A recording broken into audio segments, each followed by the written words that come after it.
Las opiniones hechas en este podcast son propias de la autora y no se propone faltar al respeto sobre quien se hable en este episodio. La finalidad solamente es informar. Expediente LDR-101. El caso de Laci Peterson. Navidad, una época que muchos amamos y adoramos. De las fechas más bonitas y agradables para pasar el tiempo. Normalmente esperamos este momento para llegar y poder celebrar y disfrutar. Pero todo esto cambiaría en la ciudad de Modesto, California. El 24 de diciembre del 2002 parecía ser un día normal en esta ciudad. Comenzaban los preparativos para la cena de Navidad y las personas estaban alistando todo para la noche. A las 10 de la mañana ese día, vecinos de la colonia La Loma encontraron una perrita Golden Retriever caminando sola con su correa desatada afuera de su casa. Las mismas personas que la vieron la regresaron y notaron que el carro de la dueña estaba estacionado, aunque ella no estaba ahí. Laci Peterson no podía ser vista por ningún lado, pero no se notó como algo extraño por su esposo Scott, quien estaba de pesca ese día. A las 5:20 de la tarde, llamó por primera vez a su suegra Sharon, preguntando si Laci se encontraba en casa. Ella le comentó que no sabía nada de su hija desde la noche pasada, que la última vez que estuvo en contacto con ella fue la noche previa. Scott de inmediato le contestó y citaré exactamente sus palabras. Bueno, entonces ella está desaparecida. Todo esto le parecía de lo más inusual a Scott, puesto las pertenencias de Laci estaban donde mismo, su carro, su cartera y hasta su celular. La segunda vez que Scott llamó a Sharon, le dijo que había llamado a todas las personas que se le pudieran ocurrir, pero que nadie sabía nada de Laci. La tercera vez que llamó, alrededor de las 6:30 de la tarde, Sharon sabía que algo andaba mal, por lo que le dijo a su esposo, Ron Gransky, que llamara a la policía. Cuando los oficiales llegaron a la casa de Sharon, supieron de la gravedad de la situación, especialmente porque Scott no veía a su esposa desde la mañana de ese día. Todo parecía estar en su lugar. No había nota alguna de que Laci saldría o algún mensaje en la contestadora. De acuerdo a las personas cercanas a ella, este no era para nada del carácter de Laci. Ella era extrovertida y muy carismática, pero para nada irresponsable o impulsiva.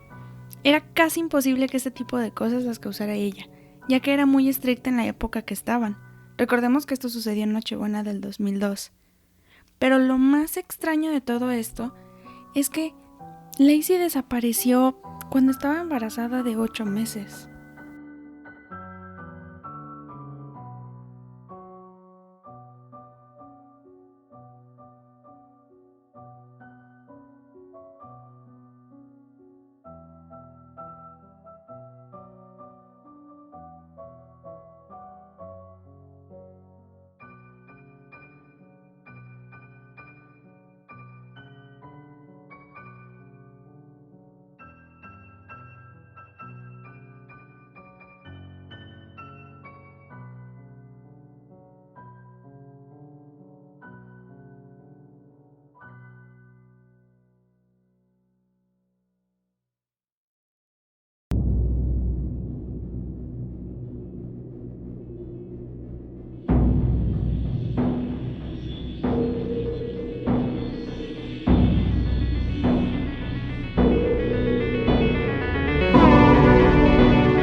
Bienvenidos a un nuevo episodio. Mi nombre es Angie y cada semana les platicaré en este podcast sobre casos llamativos, interesantes y captivantes sobre crimen, misterio, fenómenos sobrenaturales o conspiraciones que por su singularidad se volvieron parte de mi cuarto de expedientes.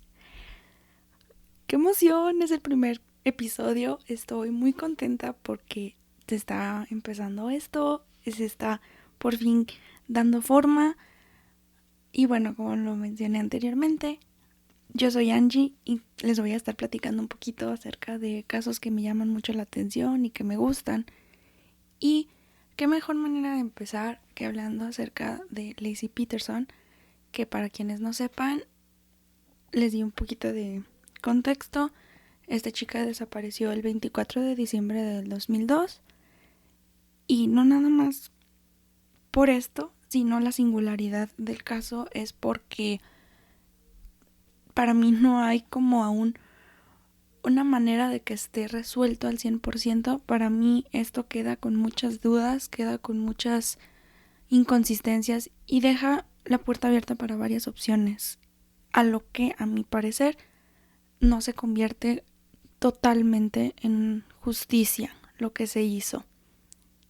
Y para poder empezar a hablar de este caso, precisamente tengo que comenzar partiendo de un punto. Voy a hablar acerca de nuestros protagonistas, que son Lacey y su esposo Scott, y voy a llegar a un punto en el que se unan ambas historias y también se pueda partir del caso desde ahí. Entonces, les voy a platicar un poquito de Lacey. Lacey nació el 4 de mayo de 1975 en Modesto, California, y su nombre completo era Lacey Denise Rocha. Peterson obviamente lo obtuvo ya hasta que se casó con Scott y logró el cambio de su nombre de soltera a su nombre de casada.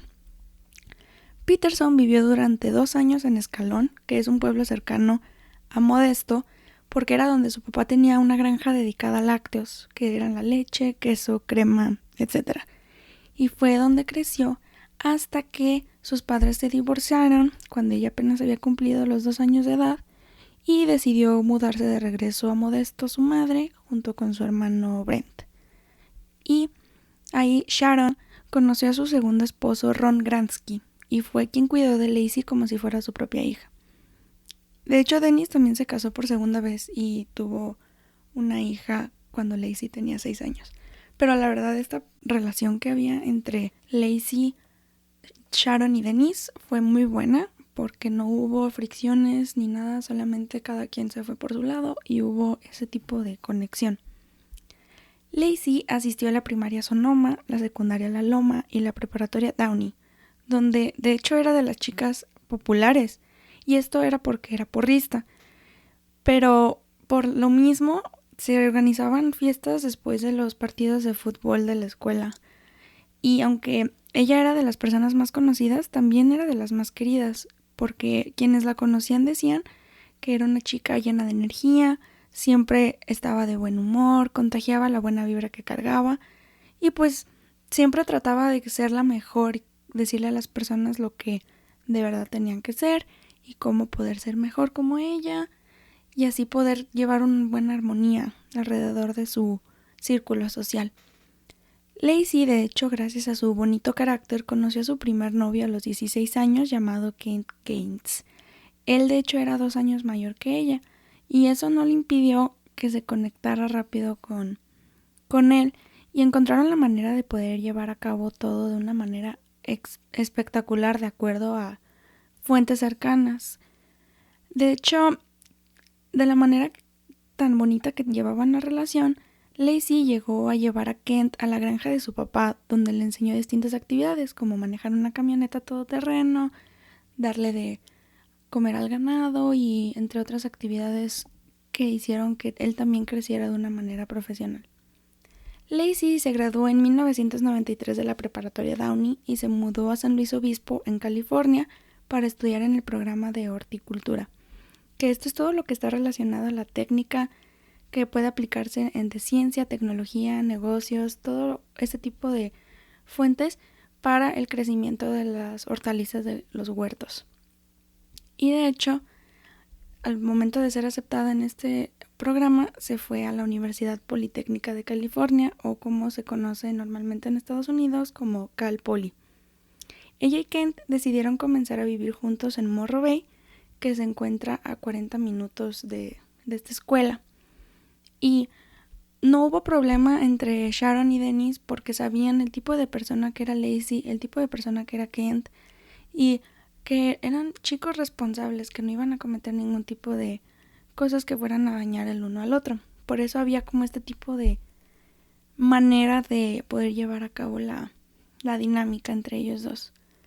Mientras Lacey estudiaba en la universidad, obviamente los halagos no tardaron en llegar, puesto que sus profesores también reconocían su talento y que le llevó a que ganara diferentes premios, pero el más importante fue el que consiguió en su primer año por el esfuerzo que hizo y se lo otorgaron por parte de la División de Horticultura de Cal Poly. Cuando cumplió 18 años, su novio Kent la acompañó para que se tatuara unas margaritas en su tobillo, pero luego de hecho cubrió el tatuaje con el que sería buscada en su desaparición. Y esto es importante porque hay veces que se confunde la información al momento en que yo estuve investigando y mucha gente decía que Lacey se identificaba por tener un tatuaje de una margarita en su tobillo. No recuerdo si era el derecho o el izquierdo, pero era un tatuaje que tenía y en realidad era otro porque lo cubrió. Desconozco la razón por lo que lo hizo, o sea, no sé exactamente por qué solo haya cubierto. Y ya que después de que se hizo ese tatuaje, de hecho fue lo más revelador que ella hizo, porque cuando estaba en la universidad no fue a fiestas, no salía a ningún lado, simplemente se quedaba a cocinar y arreglar su jardín, que de acuerdo a su exnovio Kent, era lo que ella hacía. Y aunque para muchas personas esta relación parecía ser sana y normal, los amigos de Lacey de hecho no lo veían así. Y esto era porque ella lo decía de que Kent no la trataba de una buena manera o de que fuera con respeto. Simplemente creo que la ninguneaba, era la manera en la que ella lo describía. Y llegó un momento en el que ambos de hecho decidieron terminar y esto fue después de su relación que duró un poquito más de 3 años. Entonces sí fue una relación duradera, pero sí llegó un punto en el que decidieron mejor que ya no era importante o necesario que estuvieran juntos. De hecho, esto no nada más lo dijeron los amigos de Kent, sino también lo dijo él mismo, digo, los amigos de Lacey. O sea, también lo dijo Kent en una entrevista donde mencionó su vida con ella desde su celda en una prisión de Washington. Y esto me gusta decir, o me gusta mencionar esto de la celda de Washington porque él estaba cumpliendo una condena por haberle disparado a su novia. Y creo que sí la mató. O sea, le disparó a su novia y su novia falleció. Y esto varias personas lo consideraron como un factor para la investigación de Lacey y así poder culpar a su esposo Scott. Pero para mí queda muy fuera de los parámetros que se siguieron. Simplemente se abrió mucho la investigación. Y sigue de todas formas siendo un dato curioso para otras personas porque ellos se preguntan que cómo es posible que alguien como Lacey pudo haber tenido 2 novios con las características de un asesino. Pero eso ya es de acuerdo a los libros que leí, que se volvieron muy tendenciosos y no fueron parciales. Pero en todo caso de que haya sido cierto, pues este mundo sería visto como lo es ahora, la verdad. O sea, si de verdad hubiera sido de esa forma, qué cosa. Hasta ahí es lo que hay de Lacey, o sea, se llega hasta el punto en el que ella comienza a estudiar en Cal Poly y termina con su novio Kent. Ya la descripción que se dio de Lacey al momento de que ella desapareció en Nochebuena de 2002 fue que medía 1,55 metros, pesaba alrededor de 63 kilogramos, tenía 27 años de edad, su cabello llegaba hasta sus hombros y era de color café, al igual que sus ojos. Tenía hoyuelos en ambas mejillas y sobre todo lo que fue como la clave para poder encontrarla era que tenía un tatuaje de un girasol en su tobillo, que era el que estaba cubriendo el que tenía previamente de la margarita. Y hasta ahí tenemos de Lacey, o sea, llegamos hasta ese punto. Y entonces ahora me voy a dirigir para hablar acerca de Scott, quien nació como Scott Lee Peterson en San Diego, California, el 24 de octubre de 1972. Y de hecho fue el más chico de 7 hijos del matrimonio de Lee y Jacqueline Peterson. Pero de hecho él fue el único fruto de este matrimonio, ya que ambos tenían 3 hijos de otras parejas. Lee tenía 3, Jacqueline tenía 3, se juntaron y el único hijo que nació de ellos dos fue Scott. La madre de Scott, Jacqueline, lo describía como un chico feliz y sano la mayor parte de su crecimiento. Aunque él tenía muchos hermanos, de hecho disfrutaba la atención que se le daba, ya fuera mucha o fuera poca, a él no le causaba ningún conflicto. Desde que tenía 7 años, su padre Lee lo llevaba a él y a otros 4 hermanos que tenía, que eran los únicos hombres, a pasar el rato, ya fuera cazando, pescando o golfeando. Y ya cuando Scott creció un poco más, Lee decidió llevar a todos los hombres a distintos viajes de pesca en las montañas. O sea, ya no se quedaban simplemente en una zona alrededor de San Diego de ir y venir el mismo día, sino que se los llevaba a acampar y ya empezaban a hacer diferentes actividades. Y esto le llegó agradando poco a poco a Scott, que llegó a pedirle a su padre el que él llegara a tener su propio bote. O sea, le pidió a su padre tener un bote de pesca. No sé si lo tuvo, creo que sí, pero no hay como información exacta que vaya directamente a ese tipo de circunstancias. Tanto le gustaba pescar a Scott que llegaba un punto en el que cuando iban a los campos de golf, él a partir del segundo hoyo decidía retirarse de ahí, ya no le gustaba, era algo que a él le aburría y decidía ir al río de San Diego a recolectar peces, piedras, todo lo que se encontrara y ya de ahí que le llamaran para que cuando se terminara el golf, pues él ya pudiera regresar con su familia, pero al parecer no era algo que le agradaba tanto. Pero ya más grande se interesó un poco más por el deporte porque le dejaban conducir el carrito de golf y a él le gustaba mucho hacer eso, como que era algo que lo motivaba, le decía, vamos a ir a jugar golf y él, sí, yo quiero ir. Entonces era algo que a él le gustaba mucho. De hecho, el interés que tuvo por el deporte de golf fue tanto que se unió al equipo de la preparatoria de la Universidad de San Diego. Y de hecho, si hay alguien aquí al que le gusta el golf o sabe sobre el tema o es de su agrado, Scott jugó con Phil Mickelson, que es un golfista famoso que creo es la competencia de Tiger Woods. La verdad no me hagan mucho caso, no sé, desconozco, el golf no es algo que sea mi fuerte. Solamente sé que Phil ha ganado alrededor de 51 títulos profesionales y todo ese tipo de cosas. Pero no sé, la verdad desconozco. Solamente es un dato curioso que quise poner ahí afuera. Scott se graduó de la preparatoria de la Universidad de San Diego en 1990 y recibió una beca parcial en la Universidad del Estado de Arizona debido a su gran dedicación y su reconocimiento hacia el deporte del golf. Pero él atendió solamente un periodo corto de tiempo antes de regresar a vivir con sus padres, quienes justo se habían mudado a Morro Bay, el mismo lugar donde 3 años después Lacey llegaría a vivir con su novio Kent. Pero, curiosamente, Scott no duró más de 6 meses viviendo con sus padres cuando decidió que él estaba muy viejo para seguir estando con ellos o seguir estando bajo el mismo techo dependiendo, y salió de su casa y decidió entrar a la Universidad de Cuesta, en la que para podérsela costear tuvo que estar como con 2 a 3 trabajos para poder ahorrar un poco de dinero, y uno de ellos fue estando de mesero, que fue donde conoció a Lacey. Cuando se graduó de Cuesta, Scott fue aceptado en la misma universidad a la que estaba Lacey, la Universidad Politécnica del Estado de California, o Cal Poly, que se encontraba en San Luis Obispo.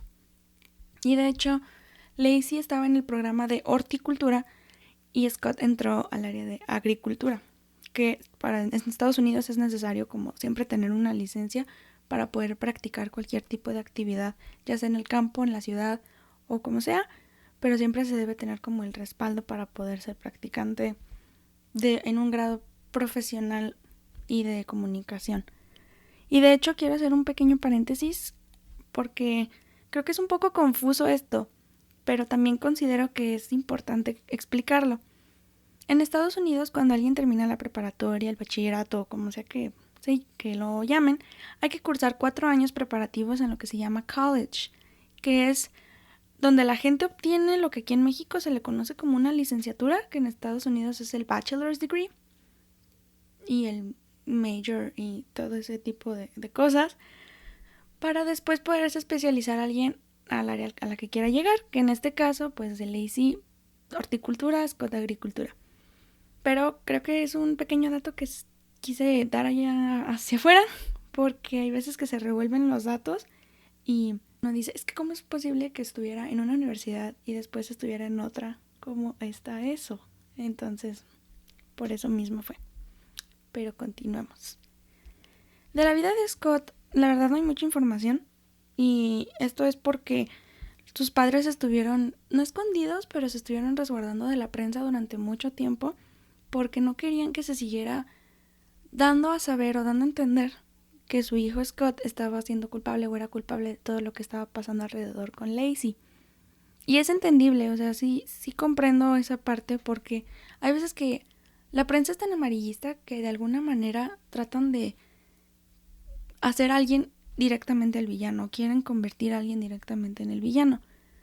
Y por ese lado está bien, pero por eso no hay tanta información que recabar de Scott, porque sus padres solamente dieron datos muy esporádicos, lo que fue contrario con Lacey. De hecho, con Lacey lo que hicieron tanto Sharon como Dennis fue que dieron la mayor cantidad de información posible para que se fuera dando como a conocer un poco más la historia de Lacey y la gente tuviera ese tipo de compasión y se dedicara también a encontrarla, lo cual es una buena técnica. Honestamente, yo me pongo a pensar en los padres de Lacey y digo, vaya, sí es necesario como sacar la mayor cantidad de información posible, no información personal tan cercana, pero sí la necesaria para que la gente como que tome ese como el chip, no sé cómo decirlo, tome como le cambie el chip para poder hacer ese tipo de pensamientos. Recuerdo en una clase, que tuve, mi maestra nos especificó mucho eso, que al momento de hacer un discurso también quieres llegar por el lado emocional para poder convencer a la gente. Entonces a mí veo los videos de la madre y del padre y sí te llega mucho. Entonces creo que fue una buena técnica hacerlo. Pero hasta aquí es todo lo que hay de ambos, tanto de Lacey como de Scott, es la información que hay. Y llegamos al punto medio, al punto en el que ambos se conocen, en el que ya están los dos en Cal Poly. ¿Qué pasa a partir de ahí? ¿Cómo se conocieron? ¿Qué fue lo que sucedió? Y bueno, en julio de 1994, Scott aún seguía trabajando de mesero en un pequeño restaurante llamado Pacific Café. De hecho, él era amigo y compañero de un vecino de Lacey. Fue entonces cuando, estando ella un día como cualquier otro en el restaurante, se interesó en Scott. Solamente de verlo se le hizo un poco atractivo y ella comenzaba como a sentir esa sensación de que le empezaba a gustar ese chico. Para poder llegar a saber un poco más de él, Lacey iba seguido al restaurante, ordenaba su café y tenían conversaciones aquí y allá, muy generales y esporádicas. Pero ella lo hacía constante con tal de que él la viera y él la reconociera. Y de hecho, pues, tanto fue el interés de Lacey que le escribió su número en un papel y se lo dio a su amigo para que se lo entregara a Scott. Su amigo, como la gran ayuda y el gran cupido que era, se lo dio a Scott, pero este no accedió porque pensaba que era una broma y no quería pasar la vergüenza de que llegara a llamar a un lugar equivocado buscando a una chica que lo estaba invitando a salir y tiró el papel a la basura. Pero hasta ahí no quedó todo. Afortunadamente, el amor venció y fue convencido por el amigo de Lacey para que recogiera el pedazo de papel y se diera cuenta de que en realidad sí estaba siendo invitado por alguien. Y es ahí donde comienza la gran historia de amor entre Lacey y Scott. De hecho, ellos empezaron a salir cuando Lacey tenía 19 años y Scott 22. Ambos eran descritos como la pareja perfecta y que estaban completamente enamorados el uno del otro. O sea que eran lo mejor, eran la pareja goals que todo el mundo quería seguir y que espero llegar a ser como Lacey y Scott algún día. Así eran. O sea, la gente la veía y decía, es que wow, esta relación va para más. De hecho, fue tanto el amor que se tenían ambos que el tiempo no importaba y no importaba si fuera un mes, un año, ellos no les interesó y al mes de que formalizaron su relación decidieron vivir juntos. Y a los 2 años de su noviazgo, finalmente se casaron el 9 de agosto de 1999, en lo que muchos amigos de ellos consideraron la boda en sueño de California. O sea, que la boda que toda chica quisiera la tuvo Lacey, que todo lo que ella hubiera esperado hubiera sido necesario, todo se lo dieron a Lacey, y de hecho su luna de miel fue en Tahití. Entonces, sí era mucho el cariño y el amor que se tenían para gastar tal cantidad de dinero porque para ellos no importa. Ellos dijeron, no importa el tiempo, aquí no importa, la conexión que tenían era grandiosa, o era lo que para mucha gente fue. Y de hecho, creo que una de las fotos más populares o más virales en todo el caso de Laci Peterson es la foto que hay de su boda, en la que están ella y Scott abrazados. De hecho, todas las fotografías, bibliografías, todo va a estar en los show notes, en la página de internet. Y de hecho, esta foto es, no recuerdo, es la portada. Sí, así se dice. Es la portada de un show que hizo Amazon que se llama The Murder of Laci Peterson, o El asesinato de Laci Peterson. Y esa es la foto que utilizan, la foto de la boda. Yo creo que sí se me hizo medio extraño, medio misterioso, creepy, porque la veo y sí me causa como esta sensación de que, ay, o sea, cómo terminó todo en eso. Entonces, no he visto el programa, no es de mi alto interés como verlo ya dramatizado, porque yo sé cómo fue todo este caso, o más o menos me dio una idea ya viendo las entrevistas a los padres, viendo los noticieros. Entonces a mí sí me dolería un poco más ver ya todo más dramatizado, pero es un buen ejemplo, o sea, como varias historias, como varias películas, creo que sí es interesante verlo. Tal vez después, cuando se me quite mi tristeza de este caso, lo vea. Y bueno, tuvieron su boda, sí, y luego tuvieron su luna de miel en Tahití. Y ya de regreso, Laci consiguió empleo en una distribuidora de vino en Prandale, California, y decidió mejor irse a vivir allá porque le quedaba a 2 horas de donde vivía ella, que es en San Luis Obispo. Y Scott no estaba de acuerdo con la idea de irse de allá, entonces decidió quedarse y rentar un departamento con unos amigos. En 1998, aún ellos estando separados y a un año de su boda, Scott cometió su primer acto de infidelidad. Bien, Scott. ¿Y por qué digo primero? Porque no fue la única vez que le fue infiel a Laci, pero ya llegaremos más adelante para comentarles de eso. Pero estando un año casados, cometió su primer acto de infidelidad hacia Laci, y una de las tantas veces, de hecho, en las que ella iba a visitarlo, estaban ellos dos en la recámara de Scott, haciendo lo que estuvieran haciendo. No hay más, o sea, estaban en la recámara haciendo lo que las parejas hacen. Y, de hecho, entró una chica, así nada más, entró, abrió la puerta de la recámara, entró. Y aquí no sé si es chistoso, lo curioso, o lo más irónico. Sí, yo creo que es irónico, la verdad. Lo irónico es de que esta chica culpó de infiel a Scott. Pero aquí la cosa es que ella nunca supo que Scott era casado. Él jamás le dijo que él estaba casado. O sea, nunca le dijo, yo, tengo una esposa. No, jamás. Entonces, aquí fue el problema. O sea, no, nunca le dijo.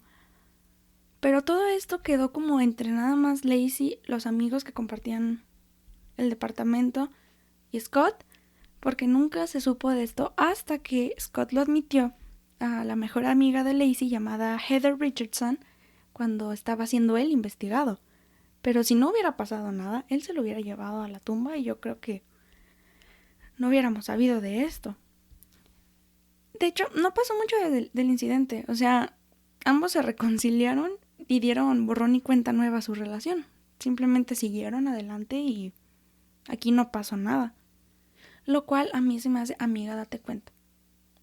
Para mí es un caso de amiga, date cuenta, la verdad. O sea, si te fue infiel una vez, amiga, ¿qué no te dice que va a volver a pasar? O bueno, hay hombres que sí cambian y todo pasa en las relaciones, pero como algo así no puede seguir sucediendo. Y la verdad, este es el primer caso de infidelidad reportado de Scott. ¿Quién sabe si mientras fueron novios de esos 2 años, él le haya sido infiel? O sea, hay que ponernos a pensar en eso. Ay, Lizzy, ¿por qué no te diste cuenta? Pero bueno, borrón y cuenta nueva la relación. Abrieron un restaurante de hamburguesas que llamaron The Shack. Y de hecho les fue relativamente bien. O sea, tenían buenos ingresos. Eran reconocidos en San Luis Obispo por este restaurante. Pero lo terminaron vendiendo porque decidieron mudarse a Modesto, la ciudad natal de Lacey, en mayo del 2000. Entonces, con las ganancias de The Shack, pues ya se fueron a Modesto. Y Scott encontró empleo como distribuidor entre California y Arizona de una empresa de fertilizantes llamada Trade Corp. Y Lacey como una maestra sustituta en el área de escuelas de Modesto.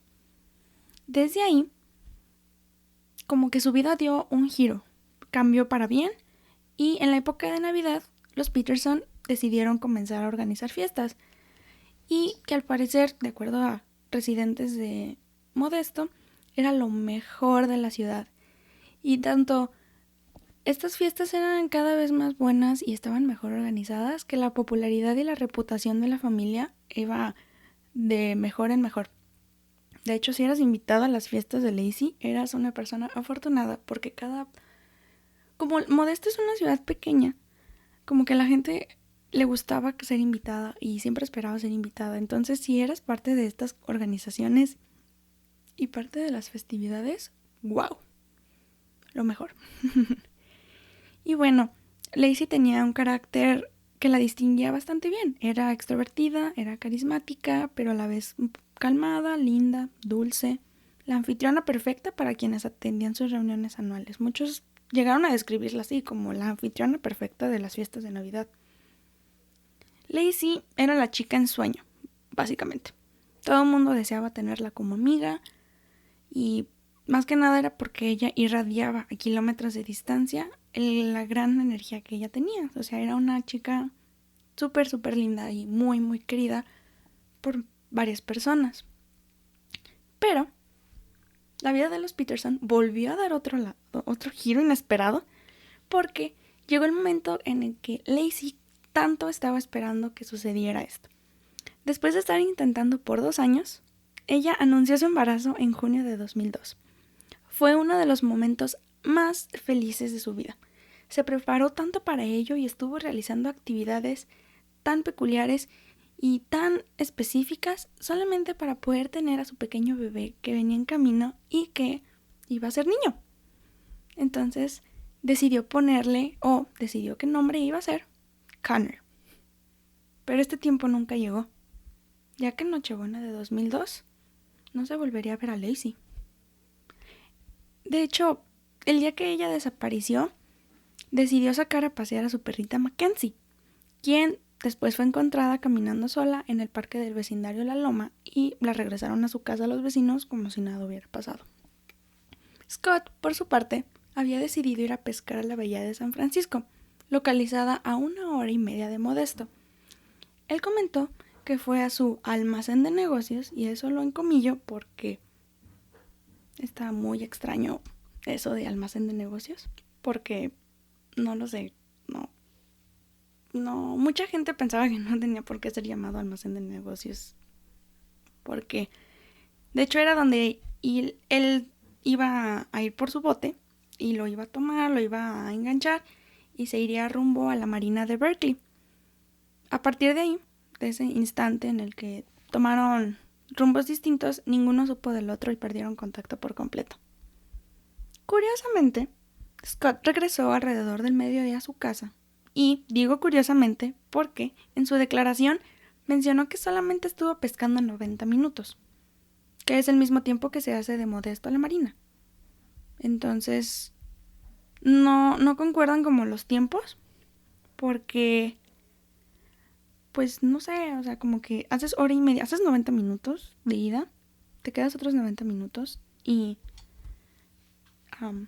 otros 90 minutos de regreso. Entonces a mí no se me hizo como que cuadrara, porque pues ya son 3 horas nada más de ida y de regreso, y luego se convierten en 4 horas y media. Está muy extraño eso. No pasaron 4 horas y media, porque él se fue a las 10 y regresó a las 12 a su casa. No tiene nada de sentido.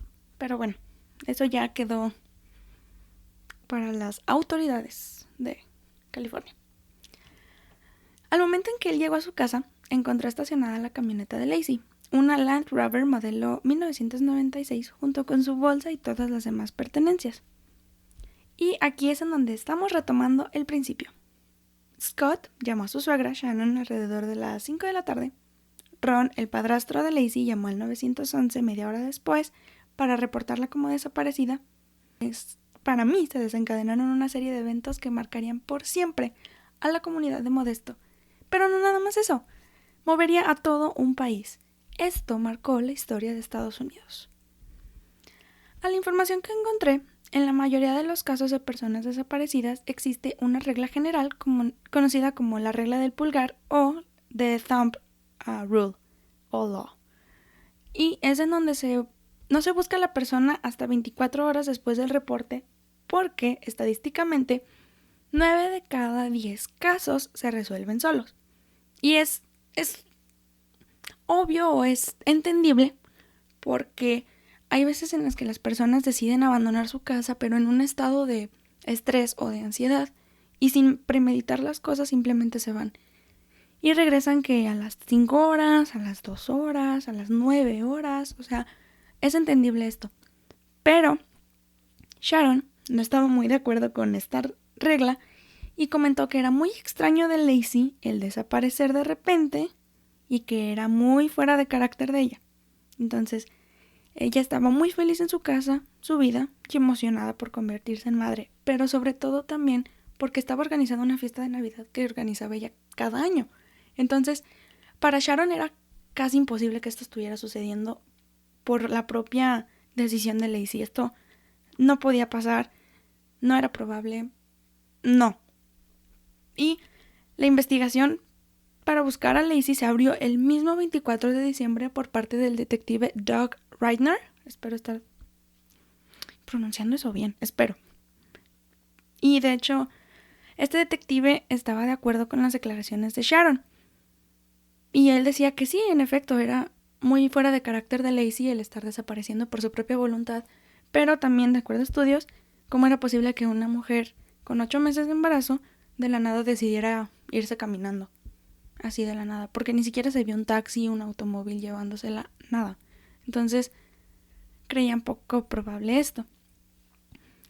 Toda una multitud de vecinos, perros policía y hasta helicópteros acompañados de equipos de rescate estuvieron al pendiente y con la esperanza de que no solamente Lacey regresara a casa, sino también su hija Connor con vida. Es triste, o sea, es como a partir de entonces te pones a pensar qué es lo que puede pasar. Empiezan en inglés se llaman los ifs y en español es y si pasa esto, y si pasó esto, y si llega a hacer esto. Entonces sí está como muy preocupante a partir de eso, porque ni siquiera esperaron las 24 horas, ellos simplemente se fueron directo al grano, porque sabían el tipo de persona que era. Se instalaron boletines, se pegaron fotos, la gente recorrió hasta la última instancia para poder tener a Lacey de regreso. De hecho, las recompensas para su encuentro eran al principio de $25,000, pero subieron rápidamente hasta los $500,000. Alrededor de 900 personas ya estaban involucradas en localizarla a los 2 días desde que hizo el reporte de que estaba desaparecida. Entonces, este famoso search party no tuvo frutos esperados y fueron los momentos más tristes y desesperantes que varios vecinos de la zona pudieron describir. Cuando se sabe de la desaparición de alguien, investigadores tienen un protocolo en donde comienzan a descartar gente del círculo cercano de la víctima. Y obviamente se comienza con la familia nuclear, que en este caso solamente es Scott, no hay hijos, nada, solamente está el esposo. Y cuando la policía llegó al domicilio de los Peterson, Scott contó su versión de la historia y las autoridades le pidieron que se presentara a la estación para poder hacerle un interrogatorio.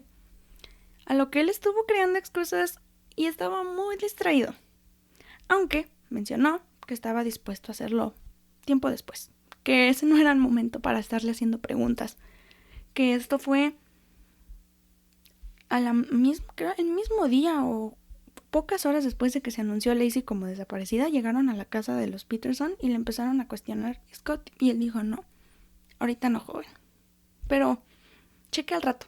Así me lo imaginé yo, así de que ahorita no, joven, pero venga después. También le comentaron que por protocolo hacia la familia directa se debía hacer una prueba de polígrafo. Y de hecho, las pruebas de polígrafo a mí se me hacen como una de las... ¿Cómo decirlo? Búsquedas de la verdad incompleta, para mí es. Porque no siempre marcan la verdad. Y aunque es protocolo precisamente, o sea, se debe de seguir como ese listado, no siempre se dice la verdad o no siempre la persona está diciendo la verdad. Hay veces que se pueden hacer cierto tipo de trucos para poder como jugar con el polígrafo y eso causa un poquito de problemas para poder causar la verdad. Pero si las autoridades se lo estaban pidiendo, adelante. Y... ay, Scott.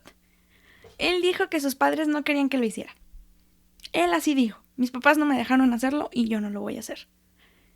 ¿Qué tan sospechoso tienes que ser para que en el momento en el que alguien te está pidiendo que estés haciendo un examen de polígrafo, que sabemos que no funciona al 100%, pero pues así se debe de hacer?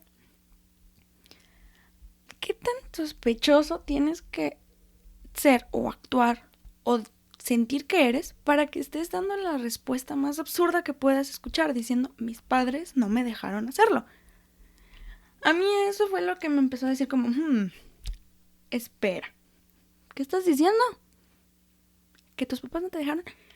Está bien decir que un abogado no te dejó, claro, o sea, decir, mi abogado si no está aquí, ¿yo por qué tengo que hacerlo? No es legal. De acuerdo a las leyes de Estados Unidos, está en la primera enmienda.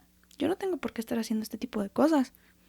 Creo que esa es la primera enmienda, no me hagan mucho caso, es la primera, la quinta. Entonces, este tipo de cosas no le estaban favoreciendo su caso, porque yo empecé a leer los reportes policiales y dije, wow, ¿cómo puedes decir que tus papás no te dejaron? Ve cuántos años tienes. Entonces eso empieza como a picarnos un poquito la conciencia y decir, esto está sospechoso. De hecho, Scott casi no cooperó con las autoridades y esto levantó aún más sospechas hacia él. Los detectives y las policías le dieron muchas oportunidades para que declarara y diera información sobre la desaparición de su esposa para poder así comprobar y descartar que él era culpable. Pero cada prueba que se le hacía no la pasaba. Se le hicieron creo que alrededor de 3 a 4 exámenes de polígrafo y ninguno lo pasó. No pasó ninguno. Simplemente decían información inconclusa, que eso es entendible. O sea, si es información inconclusa es porque la máquina estaba averiada, no servía, X o Y cosa, pero si ya te hicieron de 3 a 4 es porque algo estaba sucediendo. Y los detectives afirmaron que en cuanto se anunció la desaparición de Lacey, Scott no parecía preocupado en lo más mínimo. Él simplemente estaba así como, desapareció mi esposa. Bueno. Entonces, eso comienza a hacer ese tipo, a movernos un poquito más la ardilla en el cerebro y decir, ¿qué está sucediendo aquí? O sea, no quiero, o sea, no entiendo porque es diferente cuestión, pero quiero ponerme a pensar que en cuanto desaparece una persona que amas, y más si es tu pareja, te pondrías en un estado horrible, o sea, estarías casi llorando y pidiendo que regresara tu esposa o tu novia o novio o pareja, o sea, no me quiero poner a pensar en eso. Y de hecho Scott se comparaba mucho con O.J. Simpson, diciendo que su caso era similar al de él. ¿Cómo es posible? Para quienes no sepan quién es O.J., era un jugador profesional de fútbol americano y fue acusado de haber asesinado a su ex esposa y a su novio Ron Goldman. El caso fue tan popular y emblemático porque tuvo varias inconsistencias, evidencia y además muy difícil de tener por las trabas de la popularidad del exfutbolista. Probablemente haga un episodio de esto, pero la verdad sí está muy interesante casi 30 años después. Este pequeño y peculiar caso de O.J. Simpson. Pero bueno, prosigamos.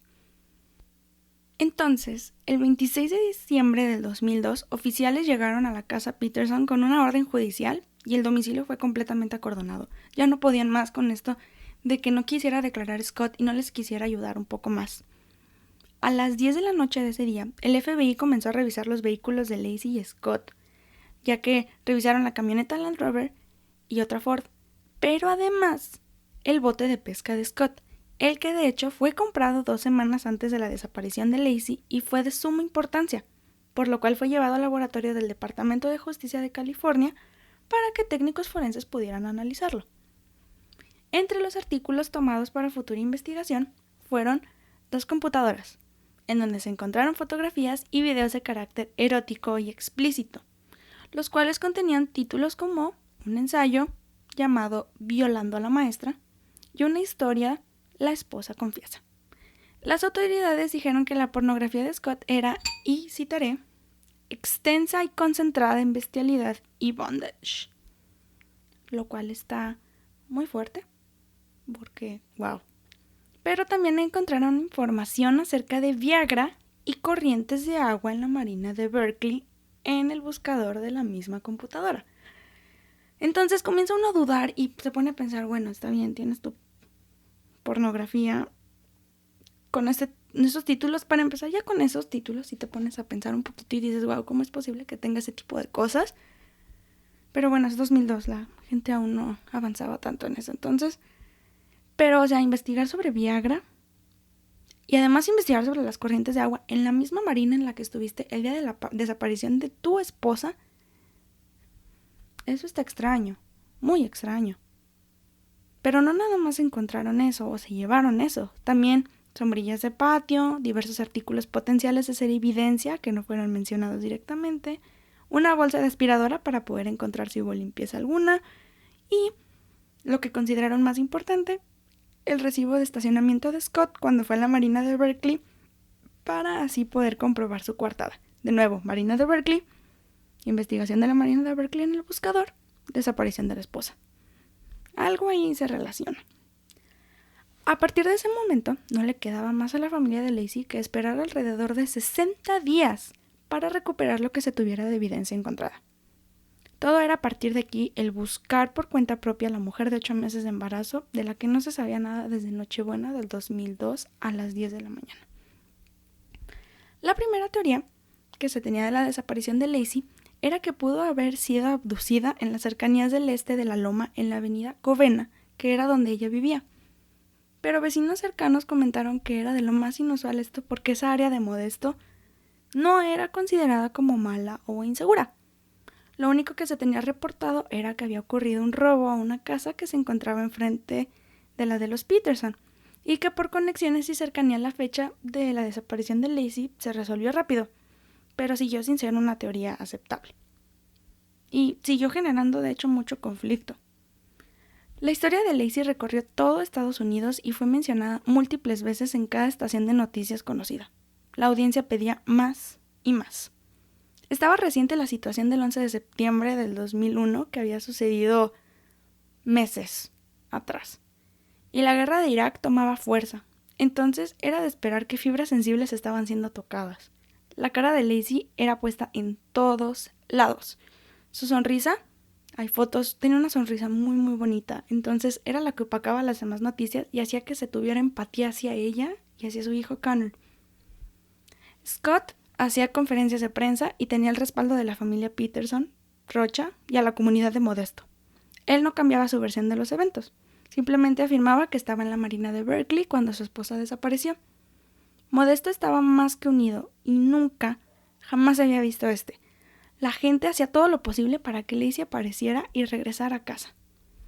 De acuerdo a la gente que veía los especiales de Lacey, las sospechas hacia Scott crecían cada vez más, ya que lo único que le importaba era llamar la atención de los medios de comunicación, no le daba tanta importancia al caso de su esposa desaparecida y, al parecer, le interesaba más el estado de su bote que se habían llevado o cómo estuviera su auto, que también se habían llevado. O sea, le importaban más sus vehículos que su propia esposa y su hijo. No entiendo. No entiendo eso. Está muy, muy extraño. Esto, obviamente, levantó cada vez más sospechas y la gente no quitaba el dedo del renglón de que él era quien había cometido alguna atrocidad hacia Lacey y Connor. Lacey sí apareció, pero no de la manera que nos hubiera gustado a muchos. El 13 de abril del 2003, una pareja iba caminando en la playa de Richmond, California, y encontraron en la arena lo que parecía ser a simple vista, reconocible, el cuerpo de un feto. Al parecer, este feto aparentaba la misma edad que Connor tenía al momento de la desaparición de Lacey. La policía fue llamada en el instante y realizaron una autopsia que determinó que alguien había puesto cinta nylon alrededor del cuello del feto, un pedazo de cable en un oído y que contaba con varios cortes. Era evidente que un bebé no pudo haber muerto de una forma natural con tales descripciones. O sea, es imposible. Y al momento en que vi esto en las noticias, cuando estaba investigando y en los libros, fue horrible. O sea, esa descripción que dan, cómo es que alguien fuera tan inhumano y le hiciera eso a un feto. O sea, te pones a pensar y es como es que le estás haciendo, le estás arrancando a alguien ya de ese, ya con esa edad avanzada, ¿cómo es posible que le estés haciendo eso? Yo sentí muy feo al pensar en eso. No pasaron ni 24 horas cuando un torso femenino fue descubierto. Estaba utilizando ropa de maternidad y se encontraba a 100 kilómetros y medio de donde el feto había sido descubierto. Cerca del torso había cinta y cemento, lo que se supone fueron utilizados para los homicidios. El estado en el que se encontraba el torso era horrible, pero lamentablemente lo peor de todo, si ya encontrar el torso era feo, le hacían falta sus brazos, piernas y su cabeza.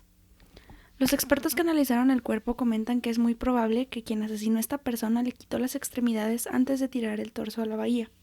Todos los órganos del cuerpo habían sido extirpados, excepto el útero. También habían confirmado que tenía fracturas en 2 costillas, las cuales se realizaron antes de que la persona muriera. La descomposición y la mutilación de este cuerpo hacían un poco difícil la determinación de una causa de muerte, pero varios patólogos confirmaron que lo más probable era que hubiera muerto por estrangulación o sofocación, y que fueron anclas las que se utilizaron para el homicidio, las cuales llevaban sumergiendo el cuerpo entre 3 y 6 meses. Poco pasó para confirmar que estos cuerpos eran en efecto de Lacey y de Connor. Es increíble. Yo cuando leí eso, es increíble que alguien hubiera hecho eso. Y uno también se pone a pensar y dice, wow, o sea, ¿cómo es posible que... O sea, no dudaron ni tantito. Y el mismo día que desapareció Lacey, ella murió. Alrededor del mismo tiempo en que los cuerpos fueron encontrados, Scott fue detenido mientras manejaba en San Francisco de manera errática. Antes de que los policías dijeran algo, lo primero que él comentó fue que nada de lo que pasaba era por su expediente vial. Lo único que hizo fue casi rogar a las autoridades para que nada de lo que estaba sucediendo era en relación con Lacey o con Connor, lo cual es algo curioso. Y de hecho esto fue lo que salió de su boca sin pensarlo. Entonces, como las autoridades súper inteligentes determinaron y dijeron, bueno, no pasa nada. Por cierto, apareció el cuerpo de tu esposa y apareció tu bebé en la playa. Así, nada más lo dijeron. De hecho, después de este acontecimiento, las autoridades volvieron a notar un cambio rápido en el comportamiento de Scott. Él no parecía estar perturbado para nada. O sea, le habían comentado lo sucedido y a él no le importó. Él parecía estar muy tranquilo y concentrado en mantener su inocencia. En una conferencia de prensa fue interrogado acerca de ser un sospechoso en el caso y fue ahí donde comenzó a ir de caída su declaración. De nuevo se demostraba que su interés no era su esposa y no mantenía ganas de hablar de ella. Si las inconsistencias y sospechas con Scott no hubieran sido suficientes, hubo un evento que marcó el cambio repentino.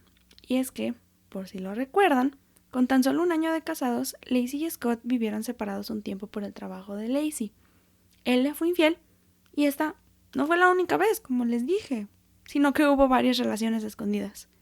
La más llamativa en el caso es la que hubo entre Scott y una masajista llamada Amber Frey, de quien se supo desde enero desde el 2003, y fue quien llamó mientras se le hacía a quien se le llamó mientras se le hacía un homenaje luctuoso a Lacey, diciendo que él estaba de viaje y estaba esperando de verla. Quiero pensar en el cinismo de una persona que cuando se le está haciendo el funeral a tu esposa, llames a tu amante y le digas, quiero verte.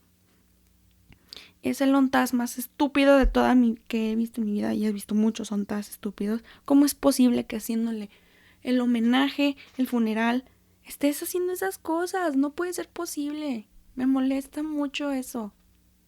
¿Cómo? No. Y durante todo el tiempo en que se estuvo conmemorando a Lacey, Scott parecía estar inexpresivo y sin importarle la situación, ya que estaba riendo con amigos que estaban presentes. O sea, ¿cómo? Hay fotografías de él sonriendo en el funeral de su propia esposa. ¿Cómo es posible que esté sucediendo esto? No puedo ni imaginármelo. Es increíble. Es increíble. Qué molesto. De hecho, Amber no sabía nada de la situación. Ella no sabía que Scott estaba casado y lo más escalofriante y siniestro para mí, aparte de todas las estupideces que cometió, es que Scott le dijo a Amber que su esposa había fallecido meses atrás, justo cuando comenzaron su romance en 2002. O sea, llevaban meses de estar juntos y él le dijo, mi esposa murió. Entonces, ¿cómo es posible que le hubiera dicho eso y le hubiera dicho con el cinismo el que lo hizo? No puedo no cabe en mi cabeza. Pero bueno, a partir de esa declaración, la familia de Lacey y varios miembros de la comunidad dejaron de apoyar por completo la inocencia de Scott. Ellos ya estaban convencidos de que Scott era culpable. Era lo que decían. Decían, ¿cómo es posible que esté diciendo que mi hija haya estado muerta desde antes de haber desaparecido y esté haciendo las cosas que estaba haciendo? No cabe en la cabeza. No hubo duda alguna, por parte de las autoridades, de toda la evidencia que había sido recabada, y Scott fue arrestado el 18 de abril del 2003 en La Joya, California, después de haberse ido a vivir a San Diego con su familia, para así no atraer la atención de los medios de comunicación. Al momento de encontrarlo, lo cual llevó bastante tiempo, se dieron cuenta que se había hecho un cambio completo de imagen. Se había dejado crecer la barba y había teñido su pelo rubio, pero que a la vez estaba viviendo en su auto. O sea, sí estaba con su familia, pero él no estaba en la casa, él estaba en su automóvil, donde encontraron $10,000, 4 teléfonos celulares diferentes, una docena de tabletas de Viagra, equipo de campamento y la identificación de su hermano. De nuevo, Viagra. Para quienes no sepan, La Joya se encuentra cerca de la frontera entre México y Estados Unidos, por lo que las autoridades estadounidenses infirieron que él estaba tratando de escapar. La familia de Scott rápidamente llegó a su rescate y les comentaron que simplemente estaba tratando de mantenerse alejado de la prensa y quería conseguir una oportunidad de tener una membresía en un club de golf. Claro, utilizando la identificación de su hermano para que, si se llegaba a registrar Scott de pura casualidad, obviamente los encargados del club no lo fueran a reportar como miembro. Entonces por eso se estaba haciendo esto. Pero aún así, esto no explicaba su cambio de imagen para nada. O sea, yo creo que era para que no fuera reconocido afuera o algo. Scott fue imputado con 2 cargos de homicidio y su juicio comenzó en junio de 2004 en la ciudad de Redwood, California, porque encontrar un jurado imparcial en San Diego era difícil por la cobertura amplia que tenía el caso de Lacey. De la información que estuve leyendo, de hecho, esto se llevó a cabo por evidencia circunstancial, todo el proceso. Y testimonios, más no algo 100% comprobable, como pruebas de ADN, pruebas dactilares o alguna que otra que lo vinculara directamente con la muerte de Lacey, lo cual, viéndolo desde un ojo legal, sí está un poco extraño que nada más estés yéndote por evidencia circunstancial, por gente y no porque tengas periciales. Eso fue lo que mucha gente reconoce que faltó, hicieron falta varias pruebas periciales. Y, a mi parecer, la única evidencia sólida que considero sospechosa y la que sostiene esta investigación es un mensaje que dejó Scott en la bandeja de entrada de Lacey el día que ella desapareció, donde él hace mención de la hora en la que estaba llamando y hacia dónde se dirigía, lo cual se me hace un poco peculiar porque el tiempo no coincide, ya que Scott dice haber llamado a las 2:15 de la tarde, cuando en realidad lo hizo a las 12. Entonces eso es muy cuestionable. Y era lo que yo les comentaba al principio, que cómo era posible que haces 1:30 de Modesto a la bahía de San Francisco y que hayas regresado 1:30 después cuando dices haber estado pescando 90 minutos. Entonces, eso es lo que a mí se me hace sospechoso.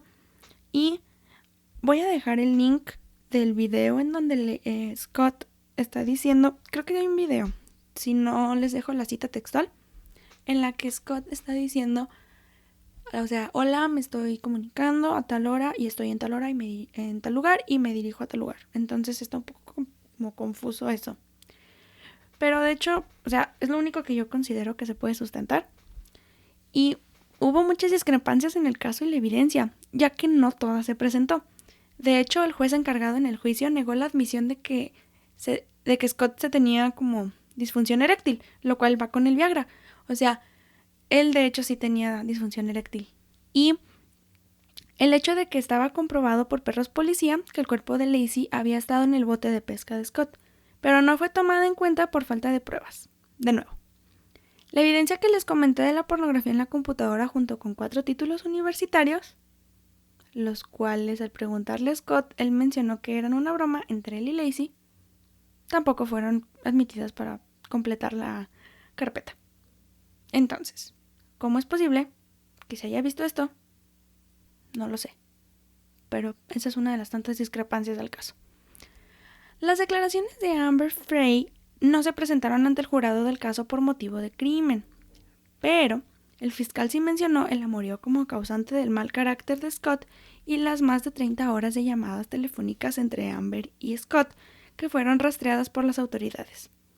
Y entonces fueron suficientes para ver la culpabilidad del hombre, por así decirlo, o sea, ver que sí, o comprobar que de verdad él era el culpable. Entonces, a pesar de, aún con todas estas cosas y con las posibilidades abiertas, en diciembre de 2004, Scott Peterson fue declarado culpable de ambos homicidios y sentenciado a pena de muerte. Pero las nuevas legislaciones en California han parado la inyección letal desde el 2006, por lo que solamente se encuentra él en cadena perpetua. Scott actualmente está en la prisión de San Quentin State, luchando y apelando su inocencia. De hecho, hay una página web que es únicamente dedicada a él llamada Scott Peterson Appeal, que es la apelación de Scott Peterson, donde más información es proporcionada y se trata de crear una línea que demuestre que Scott no fue el responsable del asesinato de su esposa y de su hijo. Lo que sí se sabe de Scott es que una de sus examantes, de nuevo, nada nuevo, con una persona así, comentó que él había dicho que no quería hijos porque le arruinarían la vida y su manera de ser, lo cual ha creado controversia en su lucha. Por eso no le aceptan la apelación. Lo último que se sabe de Scott es que en 2012 apeló su caso bajo 3 partes, de nuevo, pero eran el proceso de selección del jurado, que al parecer no había sido justo, la falta de preparación de perros policía, la contratación de un hidrólogo por parte de la fiscalía, que es quien estudia las corrientes de agua, que al parecer no tenía educación previa y la falta de aprobación hacia la defensa para demostrar su evidencia. Entonces sí, hay bastantes discrepancias viéndolo desde un ojo legal y abre la puerta a varias opciones que pudieron haber sucedido. En agosto de 2017, el fiscal general del estado de California negó la apelación ya que la defensa ignoraba toda la evidencia de que Scott había asesinado a Lacey. Pero el caso sigue siendo revisado y ahorita está siendo analizado por la Suprema Corte de Estados Unidos. Y por más que se trate de apelar, por más que se trate de hacer algo, porque allá en Estados Unidos no existe el amparo, como aquí, lo más probable es que Scott se quede en la cárcel por siempre y termine muriendo de causas naturales. Ya no de pena de muerte, porque la legislación de California ya no lo permite, pero probablemente termine muriendo de causas naturales y se quede en la cárcel. Actualmente, la madre de Lacey se dedica a dar entrevistas sobre el caso de su hija y hablar sobre personas desaparecidas para trabajar en su caso. Denny, su padre, falleció en 2018. Y los padres de Scott, Lee y Jacqueline se dedican también a apelar demasiado el caso de su hijo. Ellos no piensan que fue culpable, ellos no creen que él haya sido, y de hecho han hecho como noticia, no últimamente, pero hicieron noticia varias veces, porque ellos acusaban a la policía de mentirosos, de que nunca estaban haciendo bien las cosas, y lo cual entiendo, porque sí hay muchas cosas que no concuerdan en el caso o que no se conectan entre sí y que generan cierta duda, lo cual es preocupante a las alturas a las que están, que un caso tan importante como es el encontrar el torso de una mujer embarazada y su feto es wow. Pero bueno, eso es lo que hay hasta ahora de ellos. Y hay una teoría que se vincula que me parece interesante. Como, ok, para empezar, sí creo, una gran parte de mí sí cree que Scott es culpable, porque es muy sospechoso todo lo que estuvo haciendo. Y leyendo más información, wow. Sí me pongo a pensar y digo, wow, o sea, ¿cómo es posible que esté sucediendo esto? ¿Cómo es que él está haciendo estas cosas? Pero eso es lo que sucedió.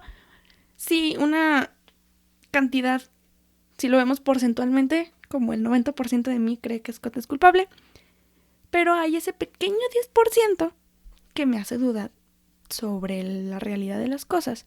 Porque, honestamente, aunque hay una gran parte de mí que, de nuevo, lo cree, otra parte de mí no lo piensa, por las circunstancias y la evidencia. Pero porque hay otras teorías que son intrigantes. Lo que aquí me llama la atención es que, aunque Modesto pareció un lugar tranquilo y bonito entre 1999 y 2002, 7 mujeres embarazadas, entre ellas Lacey, desaparecieron del área. Una de las chicas desapareció 6 meses después de la desaparición de Lacey. Su nombre era Evelyn Hernández y se le conoce como la otra Lacey Peterson porque su caso es similar. Ella desapareció el 1 de mayo de 2002. Su torso fue encontrado en la bahía de San Francisco estando 9 meses embarazada y su hijo o su feto apareció también. Entonces esto nos pone a pensar en si pudo haber existido un asesino serial de mujeres embarazadas y quería tomar a los fetos, lo cual sí sucede y es muy probable. Entonces nos entra la duda ahí. Nada más es meter esa pizca de duda para que no sea yo la única que se queda con ese cuestionamiento, sino ustedes también se pongan como a pensar conmigo qué es lo que pudo haber estado sucediendo en ese entonces. Y de nuevo, aquí entra mi duda, entran ustedes. Para mí no hay suficiente evidencia para sentenciar a Scott si estamos hablando de circunstanciales y no de periciales. Nada más está la llamada sospechosa, pero de algo más no puede existir algo u otra razón para poder sentenciarlo a cadena perpetua. Sí creo que es un hombre con muchos problemas y además levanta demasiadas sospechas en su carácter.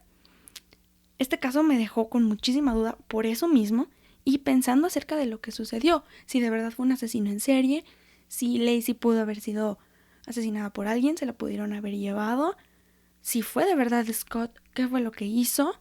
O sea, esta misma razón, esta como duda, este sentimiento de como que algo no cuadra, es lo que convirtió esto en un expediente en mi gabinete. Entonces, díganme ustedes qué piensan acerca de este caso. ¿Creen que Scott es culpable? ¿Tienen alguna teoría? ¿Piensan que hay algo más allá de la evidencia? No lo sé, eso quiero saber de ustedes. Todo lo que ustedes tengan en mente, háganmelo saber. Este caso me deja con un trago amargo y demasiado cuestionable sobre el proceso, porque viéndolo desde otra perspectiva sí nos deja con mucha duda. Esto ha sido todo de mi parte. Mi nombre es Angie y me dio mucho gusto que fueran parte de este primer episodio de El Cuarto de Expedientes.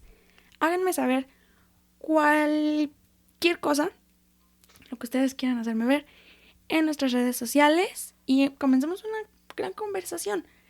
Estamos en todas las redes sociales, Instagram, Facebook, Twitter, Pinterest, YouTube como El Cuarto de Expedientes. No puedo tener los mismos usuarios en las diferentes redes porque Twitter no me deja. Instagram sí, en el Instagram estamos @El Cuarto de Expedientes. En Twitter creo que estamos... Ay, es que está muy raro nuestro usuario en Twitter. Estamos como Expedientes Podc, pero si no, búsquenos como El Cuarto de Expedientes. Y a mí me pueden buscar como Angie Van en Twitter por ahora. Y en Instagram también. En Twitter y en Instagram estoy como Angie Van. Lo que quieran comentarme.